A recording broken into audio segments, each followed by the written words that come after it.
it's a continuation of really immerse yourself to the company as a bridge builder, being able to get people together and work across the aisle. And outside of just the financial lens, I think being a strategic partner is very important. And I think this is going to forever grow. And it's no longer being able to stay behind your computer building nice spreadsheets. I think you're going to have to go out there and really get yourself outside your comfort zone and be an integrated part of the team.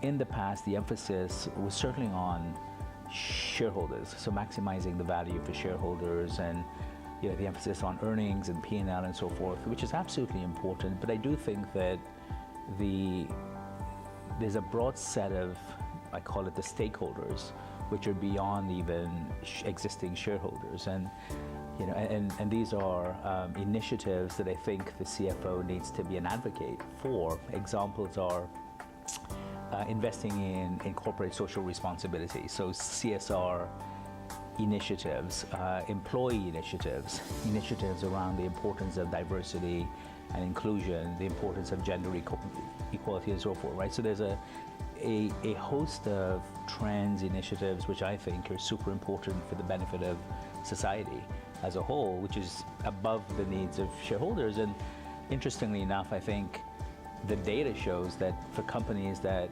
are actually investing and are actually advocating for these initiatives, ultimately the return to shareholders are greater as well. I see it continuing to expand. I know that in my own role, I continue to have different parts of the organization end up reporting to me, whether that be the human resources function, the IT function.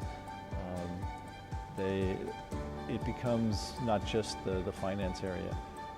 And I think that is, I think, going to continue to grow as it becomes more and more challenging to raise the money to meet the budgets of nonprofit organizations.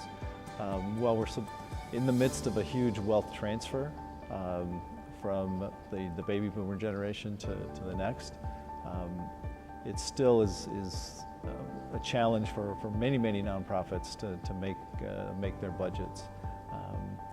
And I think it becomes even more important to have good relationships with the development team and understand exactly the trials and tribulations that they're going through to bring in the resources for the organization. I think we're going to be less involved in the day-to-day financial activity and more involved in setting the strategy and setting the direction for the company.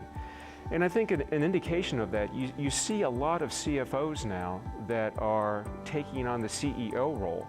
I think that the CFO role positions somebody very well, trains somebody very well for that CEO role.